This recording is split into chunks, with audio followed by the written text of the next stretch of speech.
Hello everyone. Welcome to the live stream DoubleClick Search. We're here today to talk to you about some of the fundamentals of DoubleClick Search automation. Basically take you through a little bit of an overview and some of the history of automated bidding, and then ultimately work through some of the demos through our accounts on some of the best practices on how to set up bid strategies in DoubleClick Search to try and achieve the best possible results for your search engine accounts. I'm Ryan Fitzgibbon. I am the global product lead for DoubleClick Search. And I'm Sebastian. I work here in Dublin as an activation lead, also on DoubleClick Search. Perfect. Thank you. So I'm here more to talk to you a little bit about the overview and give you some of that history. And Sebastian will take you through those best practices. At any point, if you have any questions you want to ask, please feel free to comment below the video. And then what we'll do is come back to the Q&A essentially at the end to hopefully be able to answer as many of your questions as we can. But to kick things off, I just want to start by going through some of the sort of overview of bid automation as we see it in DoubleClick Search. And give you some of the history as to why we think automation is important, some of the various aspects that we consider to be automation within DoubleClick Search, so actually covering more than simply just bidding, before we can then go into some of those best practices to help you actually get started.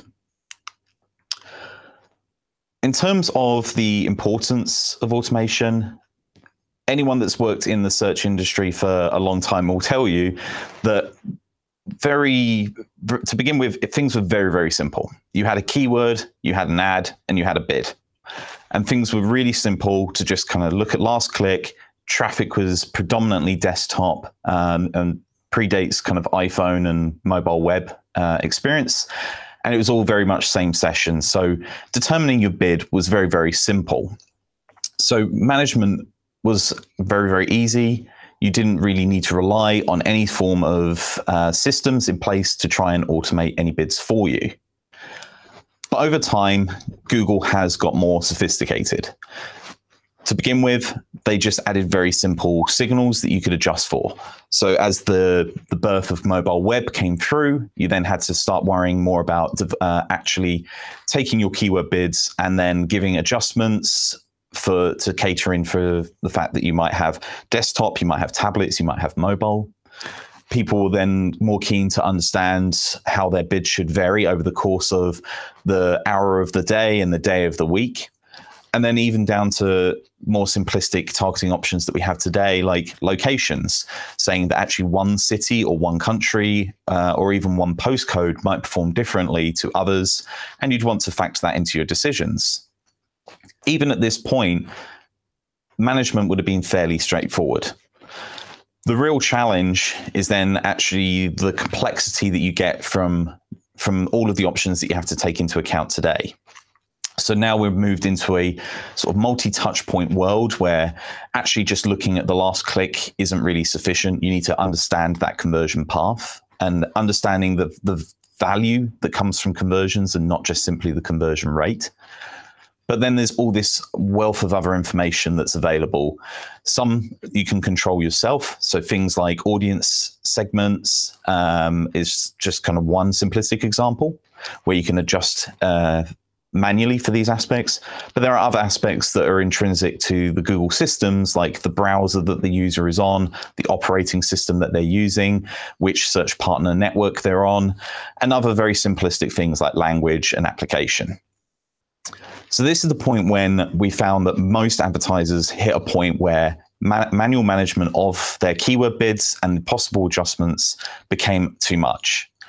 Some sophisticated advertisers pull this data in mass and start understanding the variances and can come up with their own algorithms to try and determine what the right bid should be at the right time.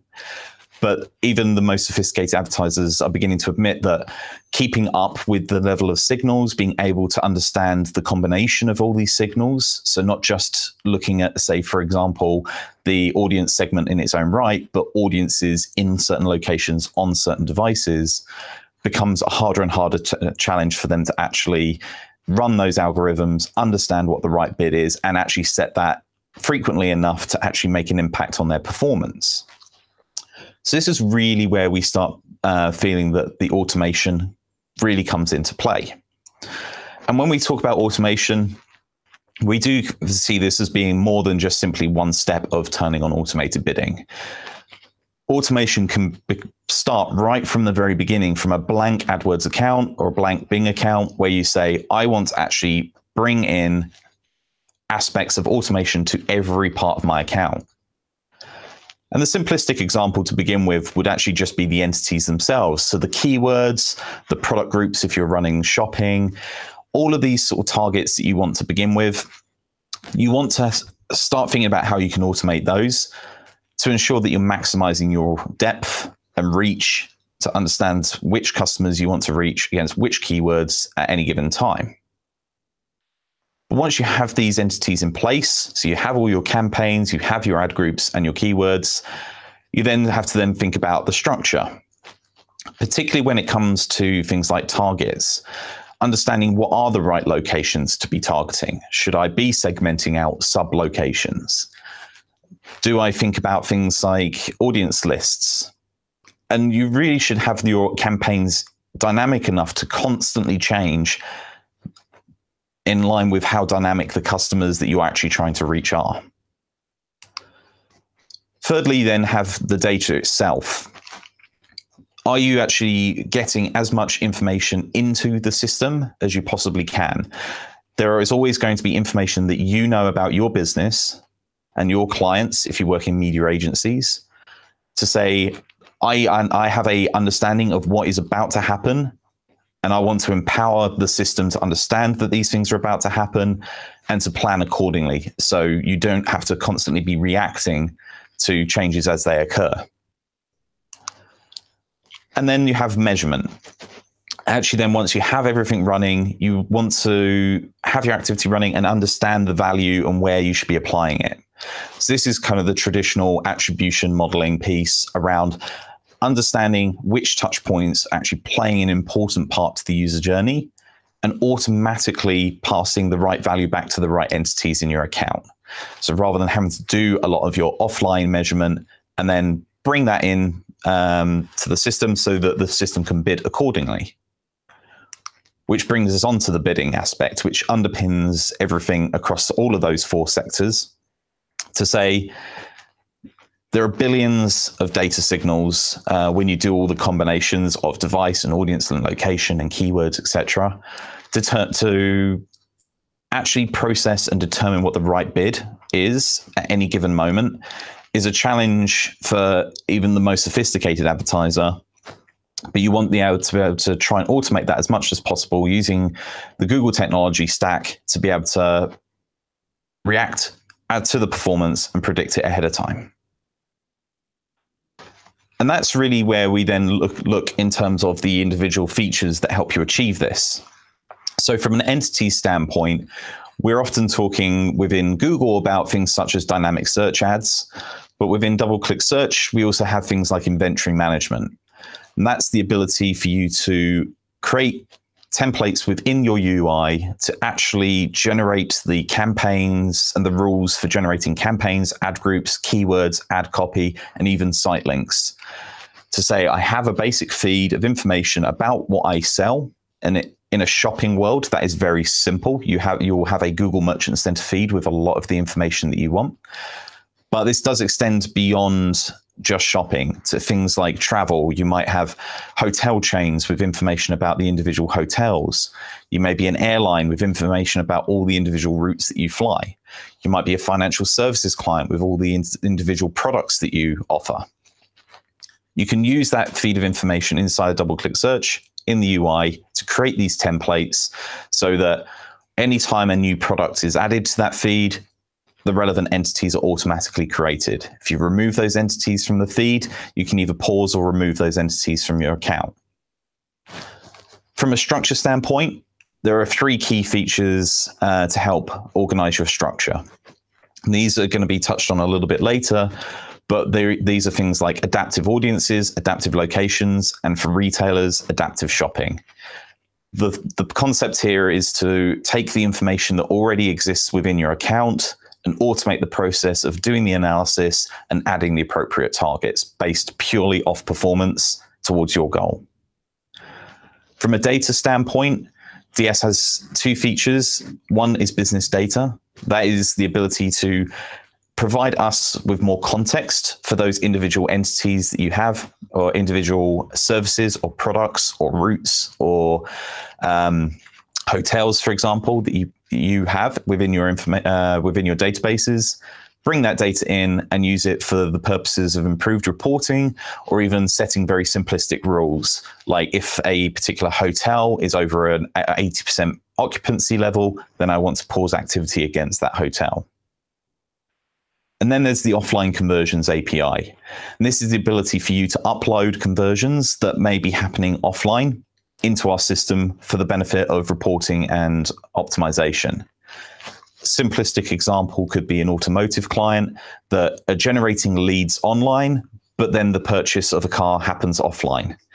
If you're able to link your systems in such a way that you can attribute the offline action back to the online click that generated that ultimate conversion, then you can upload that information to help empower yourself to understand which keywords are actually driving sales and which ones you should be investing in more. From a measurement standpoint, we have data-driven attribution, but we also have things like goal combinations, the ability to actually take not just one conversion data point, but take many. You may have many different leads on your website. You might have online conversions, such as just a purchase of a basket item, but then you might want to combine that with certain offline actions that may be happening, even things like down to store visits and other aspects like that. And then from a bidding, which is the kind of the main area of topic covered today, is really going to those basic fundamentals around the smart bidding strategies themselves. Things like position, ROI, budget bid strategies.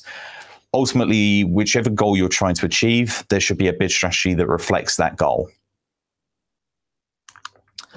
But when we think about the history of automated bidding and where we are today, to begin with, it was very, very simplistic. So many search engine management tools would go around talking about optimization and automation of bids, but these would have been a very simplistic approach to move every entity in your account towards a common CPA or ROAS target. So if a keyword is above CPA, decrease the bids. If the keyword is below CPA, increase bids. This is an incredibly simplistic approach. And typically you would have found that users would more often than not find that their manual bidding approach would have produced better results. They understand more about their client's business or your business. And it's actually then very much geared towards almost human intuition around where the investment is best placed. Some keywords drive a lot more volume and you can accept a higher CPA. Other keywords are not performing particularly well and you'd actually want to drive towards a lower CPA. So the next approach really was to then take it one step level. And this is what I would describe as a basic algorithm. And it's really the start of a true portfolio bidding, where rather than aiming to try and hit a particular CPA on individual keywords or individual campaigns, you actually start understanding the trade-offs. Are there keywords where I should invest more money to drive more volume, even though the CPA might be worse? Or in fact, do I drive more volume at a lower CPA to try and actually balance some other keyword elsewhere? Whichever result generates the overall performance, that's where the investment should go.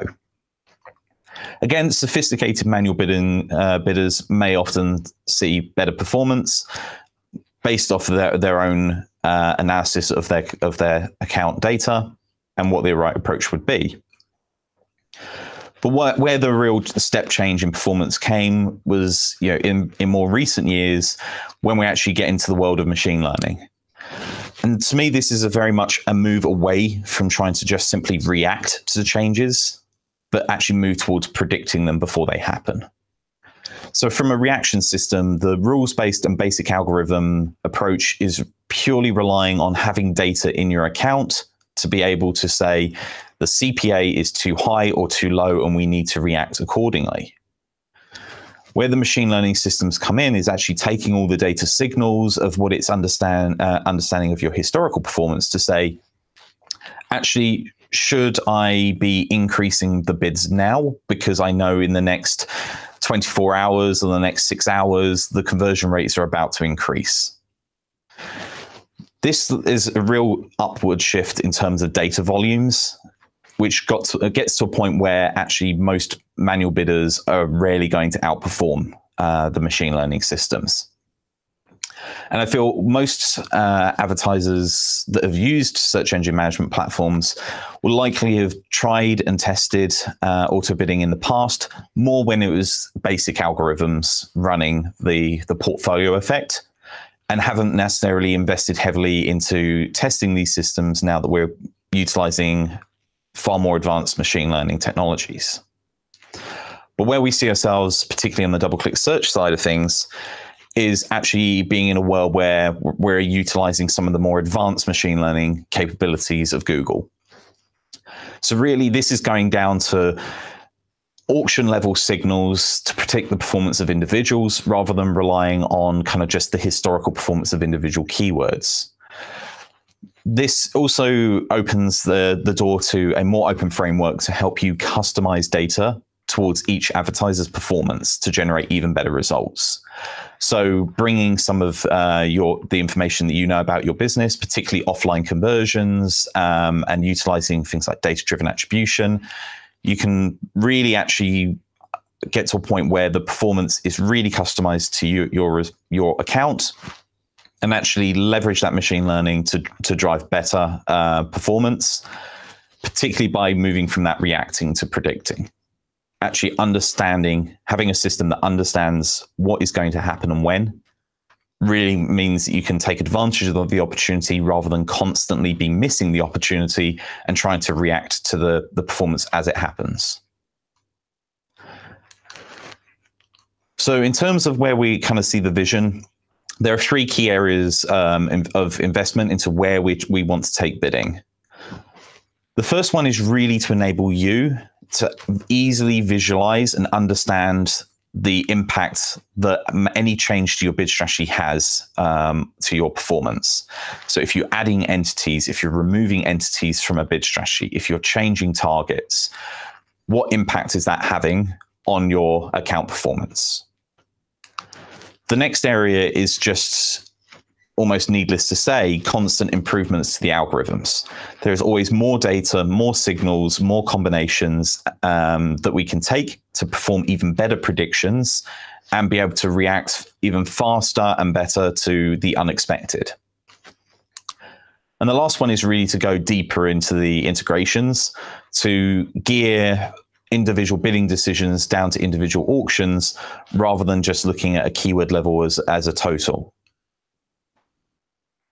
Now, to go through some examples of successes that we've had in recent times with our bid automation approach. So we have a couple of good case studies. One of these is Fon Hotels in combination with iProspect Norway, where by simply just turning on a ROAS bid strategy, they were able to improve both the ROAS by 13% in the space of a month, but actually significantly increased revenue within that same month by simply taking this machine learning portfolio effect to drive better results than they were doing previously when they were using manual campaigns. And even more recently, we have examples with, say, Hilton and Forward 3D, where they've actually been testing some of the new betas around budget-based bid strategies and actually determining how much they want to spend and when, but maximizing the client's revenue within that budget. And by doing this, they've actually not only improved their return on investment by 4%, but again, increased the revenue at that return on investment by 26%. The other aspect of automation that they wanted to highlight was that by scaling this across multiple countries and multiple languages, it's actually saving significant time for the team to reinvest in actually driving their accounts forwards by looking into new areas of opportunity and by testing new features. Now, to go through some of the best practices to help you get started, I'll pass you over to Sebastian. Yes, I'm going to start doing the live demo, and I'm going to do this based on a demo account which mimics a retail client. And I will start with just talking about the goals and how to build strong portfolios. Before I go into defining or the definition of targets and the actual creation of strategies. And afterwards, I will explain how to measure success of a bidding strategy and how we're looking at bid strategy health, and also explain the adaptive features that Ryan mentioned earlier. So right now, I'm going to go live into the account. And I'm going to start at looking at the advertiser settings. Because what I want to do first is I want to get an idea of what we're actually measuring currently. And just to touch up on the sources we can use for conversions, with the integrations, we also have the availability to bid towards Google Analytics goals and transactions, or towards offline conversions, which we might import through the conversion API. But today, we will concentrate on Floodlight, which is DoubleClick's native conversion tracking solution. And I'm going to look at just the activities that are being tracked currently.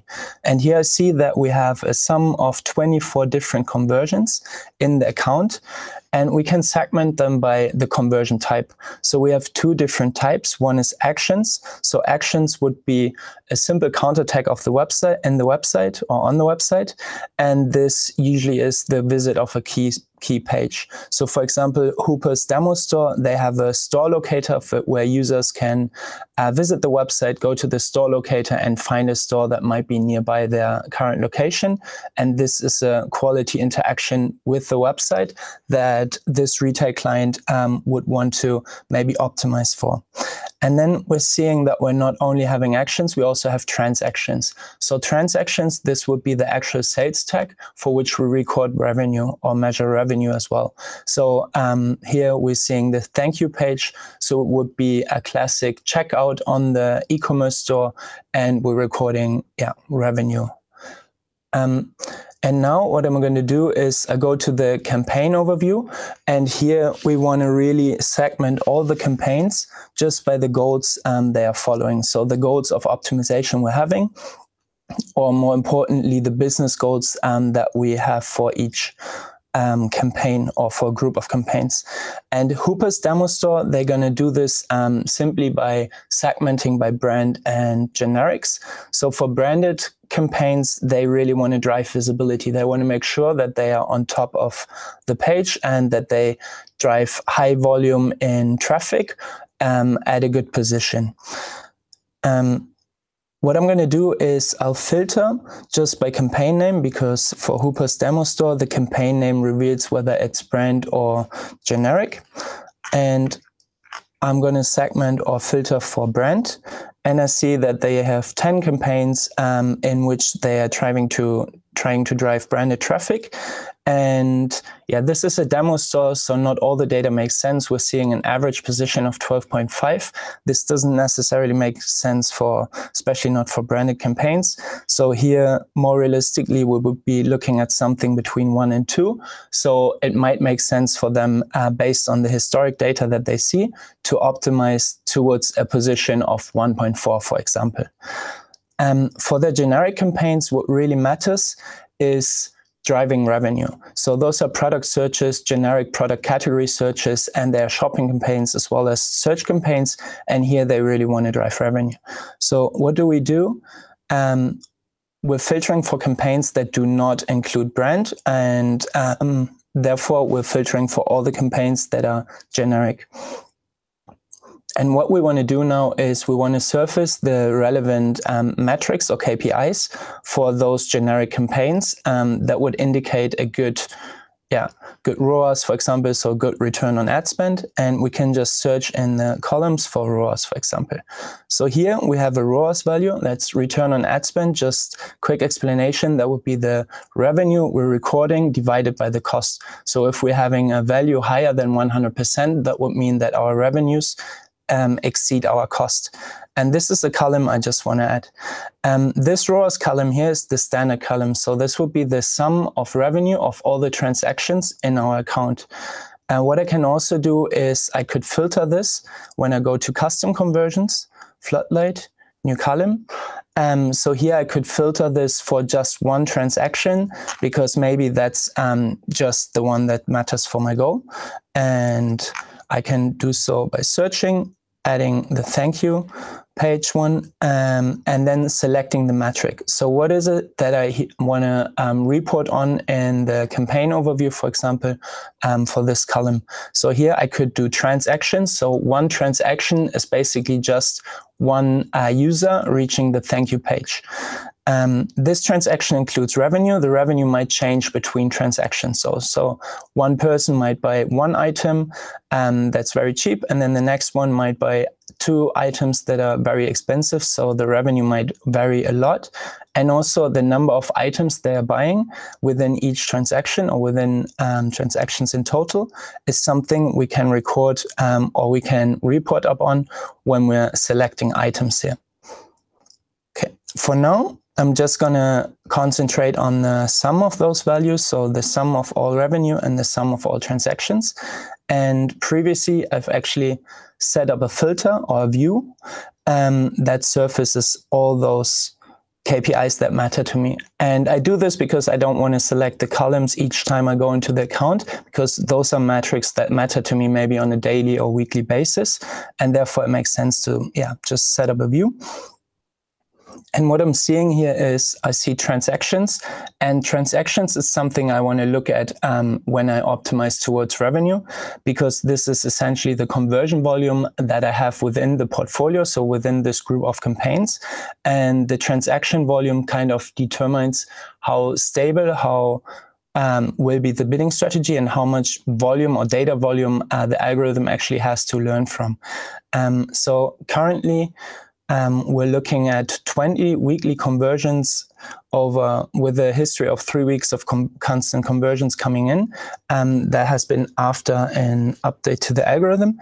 So we're seeing that here within the period of 30 days, we have 100 or more than 120,000 transactions. So that's more than enough. And during this period, we were recording a ROAS, so return on ad spend, of 998. So this could be our target, because when we're setting targets, we really want to concentrate on past performance to not give too challenging goals to the algorithm. At a later stage, once a bidding strategy is running stable, we can adjust the targets by relatively, like, for example, 10%. So we should stay within certain boundaries to not start a new too long learning period. So to not change too much in the account for more stable performance. So what I'm seeing here as well is that in the beginning of the 30-day period, we have kind of an outlier. We see a ROAS value of 2,500, whereas otherwise, on average, it's more closer to 900. So what I'm going to do is I might want to exclude this outlier, because it's not necessarily representative for this account's performance. And I do so by just using a custom time frame. And I change this just to exclude 1 or 2 days. And then I'm seeing that I'm recording a ROAS value of 905 right now. And this is the value that I want to optimize towards to. So what is my goal? At a return of ad spend of 905, so under this return of ad spend, I want to maximize the current revenue. So I want to get more revenue at the same return on ad spend. And I'm going to start setting this up by going to bid strategies and creating a new bid strategy. And what I see first is the goals overview. But what I'm going to do first is also create a name. And here I want to make sure that everybody who sees this bidding strategy gets a basic idea of what this is for just by looking at the name. So I'm going to include what it's for, what it's optimizing towards to, and what's the specific target. And here I can select the goal, the actual goal that I want to optimize towards to. So the first one could be conversion. So I want to maximize the conversion volume at a given cost per conversion or cost per action. Today, we're focusing on revenue for the generics. So here I want to maximize the revenue at a specific return on ad spend, for example. Or I can do advanced targeting possibilities, but there will be another session on advanced bidding strategies, or an advanced session on bidding strategies. Or for Hooper's demo store, for the brand campaigns, I could also, for my visibility goals, optimize towards clicks. So I could try to get the maximum amount of clicks possible within a given monthly spend. Or since I know, okay, maybe I get the best visibility that I actually want to aim for at a keyword position of an average of 1.4, I could also optimize towards this keyword position. And just to keep in mind, when the average is 1.4, that would again mean that some keywords are at a position of 1 and some are below 1.4, but the average should be 1.4. Today, we're going to focus on revenue though. And what do I want to include into the optimization? So simply put, we can include keywords and other biddable items. Other biddable items include product groups for shopping campaigns, and we can include the bid adjustments. So including the bid adjustments would mean that the algorithm has freedom or has the potential to adjust bid adjustments for mobile, audience lists that sit within the engine account, so within Bing or AdWords, and location target bid adjustments. For remarketing and location bid adjustments, we have adaptive features that go really well together with bid strategies, but I'm going to explain more about that later. For now, for Hooper's demo store, we already know that we're getting a full picture for our mobile conversions, so I would also optimize for that. So I'm just going to include this. I don't have to include them in the beginning. I can always change it at a later stage and include all the bid adjustments I want to optimize for. And it might make sense to start, for example, like this, leaving one box unchecked. And the algorithm, the bid strategy, if I look into it, would still give me recommendations, for example, for mobile bid adjustments, even though I'm not optimizing for them. And then I can look at those recommendations and decide whether they make sense or whether they capture the full picture, and then also either activate them or make adjustments to my measurements so I get a full picture, and also give the algorithm what it needs in order to adjust bids efficiently. So while I decided on this, I go to the next step and concentrate on the actual targets. So here, when optimizing for revenue, add a constant or specific metric, I can do so for ROAS. So this would be return on ad spend, which I already explained, or effective revenue share. Effective revenue share is essentially just the opposite of ROAS. So this is cost divided by revenue. Divided by revenue. So for ROAS, where a value above 100% would indicate that our revenues exceed our costs, with EIS, this is the other way around. So a value below 100% would indicate that our revenues exceed our costs.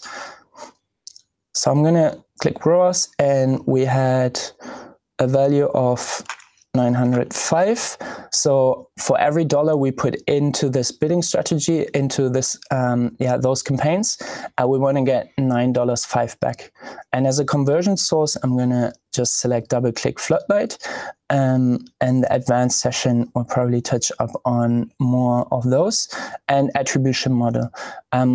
We already touched up on the kind of more steps users take before completing a conversion on the website, and the importance of attribution.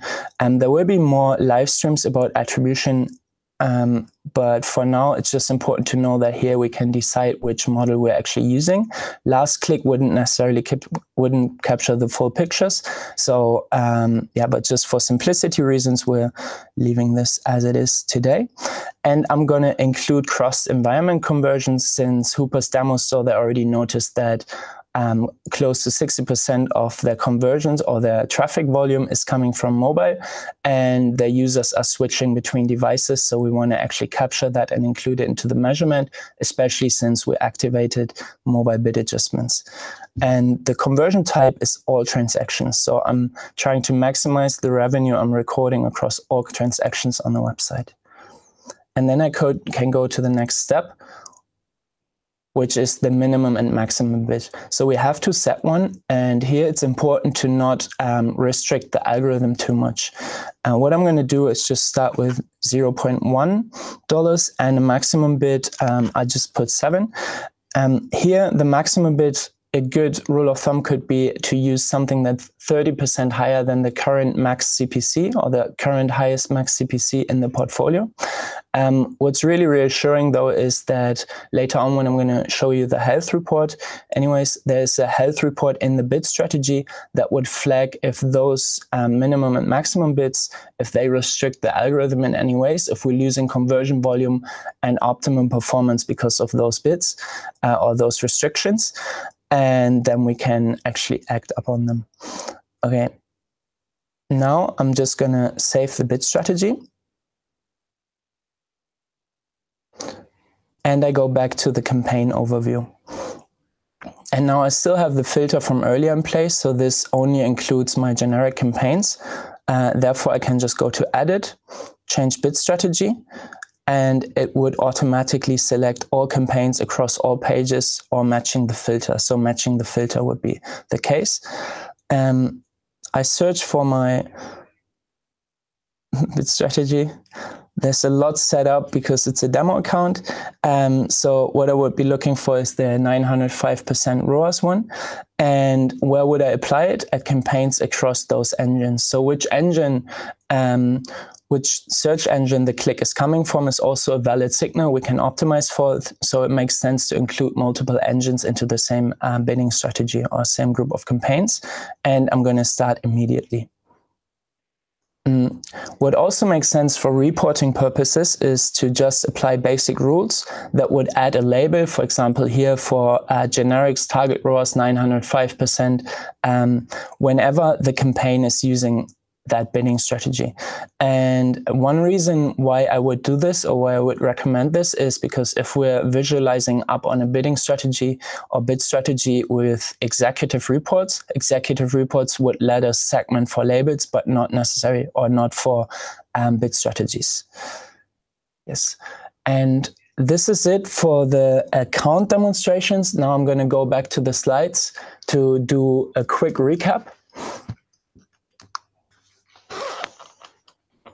So yeah, the quick recap is first, we're really deciding on the goals. So what is the overall goal that we have for our account, for our whole advertiser account? Is it just one single goal that we're optimizing to? Then one portfolio could be enough. Is it multiple goals? Then yeah, we break out portfolios by those multiple goals, but we should take into consideration that on portfolio level, we need the maximum volume possible for ideal performance. Then next up, we need to think about our challenges. So in the Hooper's demo store, we had a target ROAS of 905%, for example, that we set up. And a challenge could be that they need better return on investment, so better return on ad spend. And this they could do in a longer term by first starting with 905% and then maybe moving down by 10% steps in longer periods of time, depending on how stable the performance runs. And yeah. And then afterwards, how will we actually measure success? So a good way to do this is to previously define what is actually our target. So the target for Hooper's demo store would be to increase revenue, overall maximize revenue at a given return on ad spend. So after a certain period of time, we can review the bid strategy and can see, are we hitting the return on ad spend and are we increasing revenues? We should, when we look at the performance, allow for a long enough time period, and we should exclude the learning period from that analysis time frame. And yes. So I already touched up on the bid strategy health report, and this is really helpful because when we have a bid strategy in place, we can click on it. We get a basic indication of what's the overall health status of our bid strategy. We get health messages that flag, for example, if our minimum and maximum bid restrictions or constraints are too restrictive, or we get information about campaign budgets that don't necessarily make sense at a portfolio level and where it might make sense to allocate budgets to some campaigns in order to increase revenue.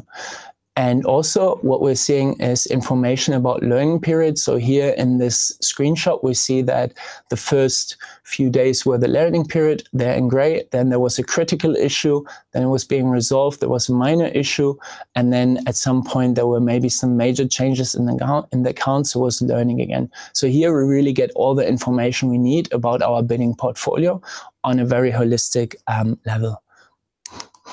Now I'm going to explain adaptive features. So adaptive features, basically we have them for three signals or for three structural entities.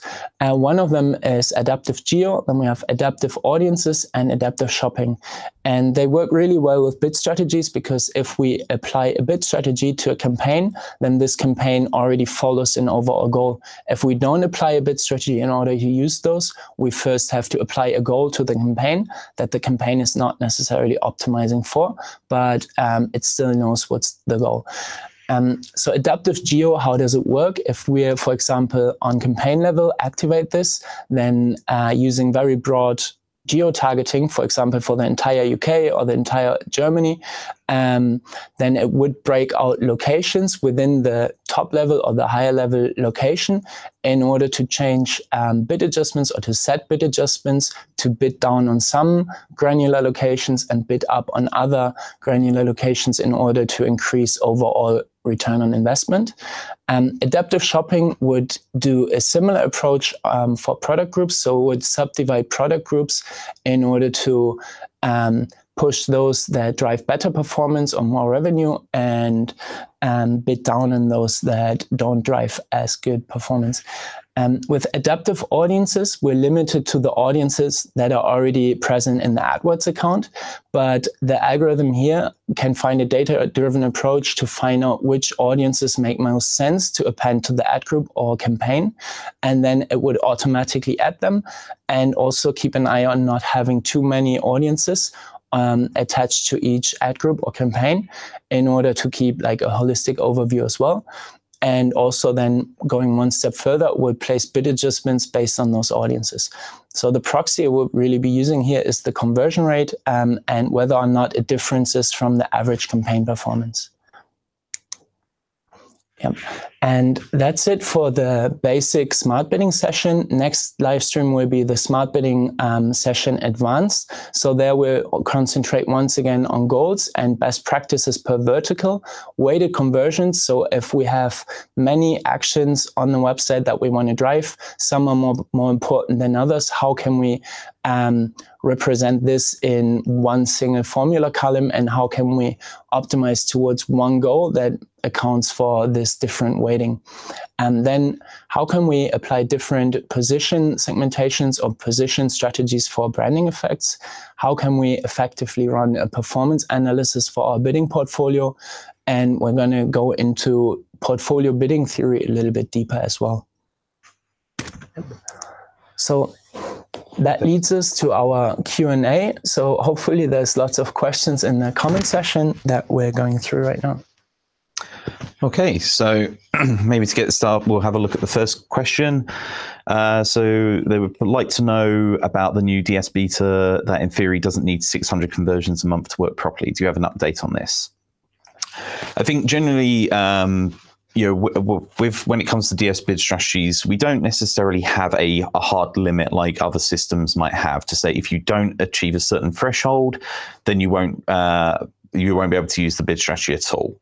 Instead, what we actually have is a system in place that just naturally says that the more conversions you have, the better. We work very hard, particularly on the prediction systems, to be able to better understand the value that a keyword is likely to have in the long term, even for a lack of volume. Because our strategies are optimizing fundamentally to your data, you do need at least some historical performance in your account. So the more historical performance you have, the better our predictions can be, and the better the performance will be, and the more stable this will be. So we are constantly making changes to the algorithm, and we have been pushing out, as this kind of hints at, a beta to launch a new set of algorithms to our bid strategies that ultimately deal better with low volume conversions to try and drive more stable performance and more stable bids. Historically, systems would be geared towards, if you have lower volume, it can overreact to, like, a conversion suddenly comes in, you suddenly see a spike in conversion rate. There's a tendency for the system to try and want to increase bids dramatically. And likewise, if you go a period with very few conversions, it would be tempting for the system to pull back.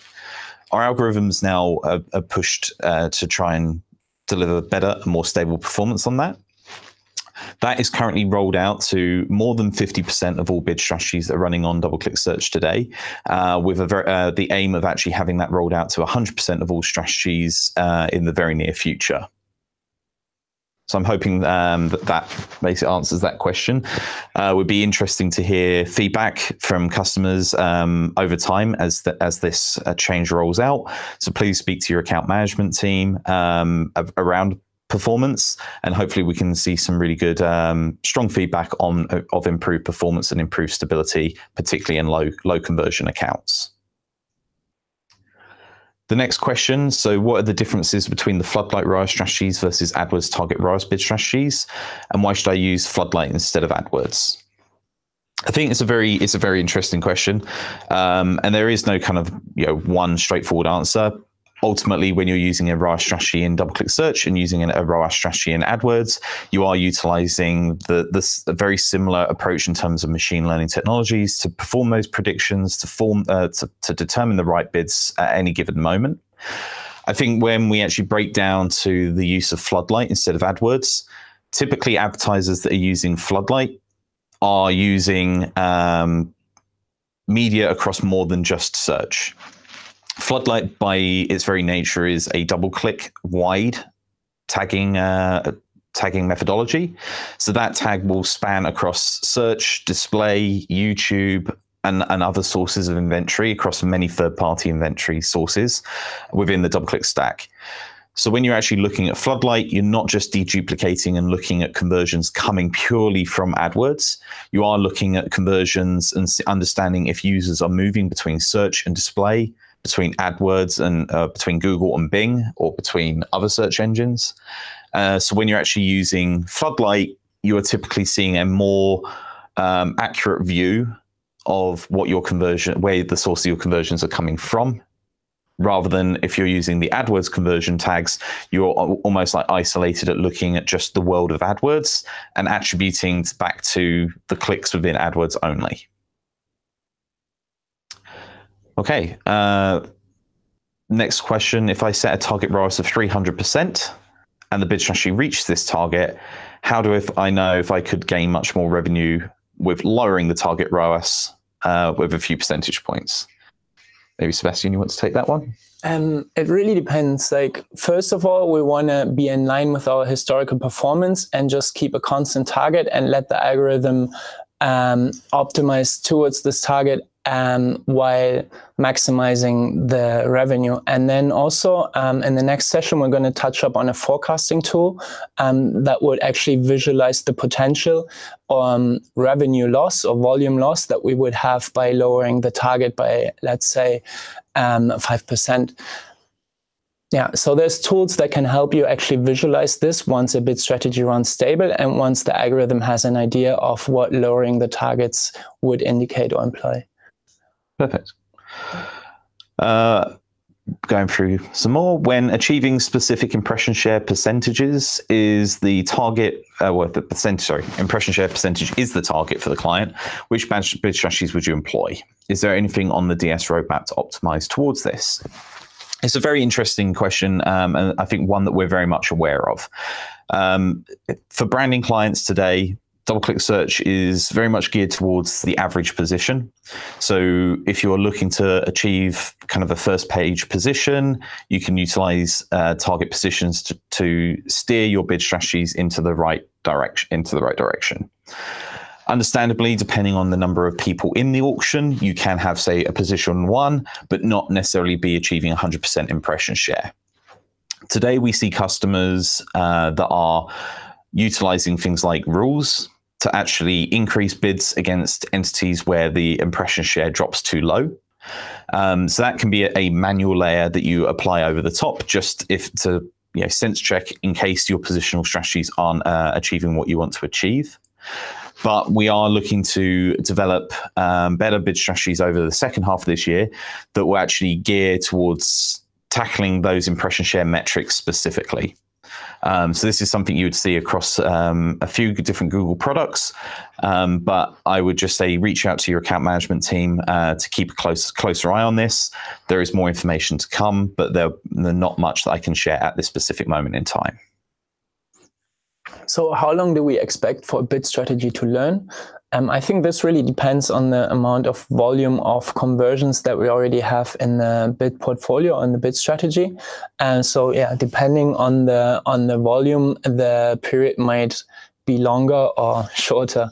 But as a rule of thumb, we're usually saying 1 to 2 weeks. Yeah, and part of the algorithm changes that we've been making, as we kind of talked about in the very first question, the reality is that will be dynamic based on your account. So the more volume, you should expect that to be shorter.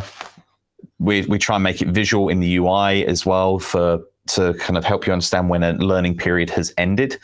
But yeah, simple rule of thumb, 1 to 2 weeks to begin with is a good estimate that covers all bases. In terms of if you have a specific event where I anticipate an increase in volume or sales, can I inform the bid strategy ahead of time? If this is a recurring period, e.g. Boxing Day, can DS learn from these over time? This one's, again, another one of those sort of challenges that we're kind of very acutely aware of. And it's something that we can potentially look to cover in more advanced sessions going forwards. But in terms of recurring periods like Boxing Day, the challenge is, and even other things like Black Friday in the US, and I think Black Friday is even kind of becoming more and more popular in other European markets as well.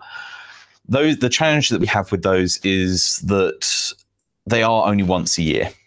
And so with those sort of recurring periods, you then actually need to say, I need to have a good understanding of multiple years worth of this kind of performance. So Boxing Day, how does that look last year, the year before that, and the year before that? You really want multiple instances before the system can really identify exactly what the impact is going to be for something like a Boxing Day or Black Friday. The other challenge is that performance changes just generally every single time there's a Black Friday or a Boxing Day. So the Black Friday from last year is very different in terms of consumer behavior than the year before. So it's, again, one of those challenges that we're constantly doing research into to try and understand the best way to handle that. In the short term, we actually provide best practice guides around things like being able to override bid strategies just generally to say, I want to increase bids relative to performance. So if you know, based on your historical performance in your account, that conversion rates go up 20% during Boxing Day, you can override to say, I want to increase bids generally 20% across my portfolio for the period of that sale.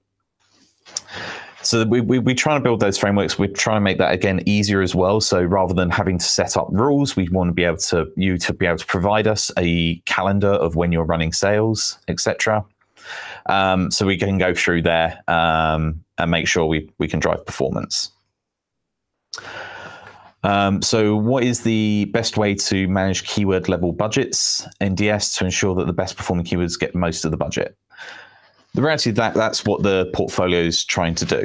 So the portfolio is to say, I'm looking at keyword level bids to ensure that the best performing keywords get the most of the budget, within whilst also trying to factor in that portfolio. Sometimes the best performing keywords, you can actually sacrifice a little bit of volume from those best performing keywords and dramatically drop the, say, CPA, or dramatically increase the ROAS.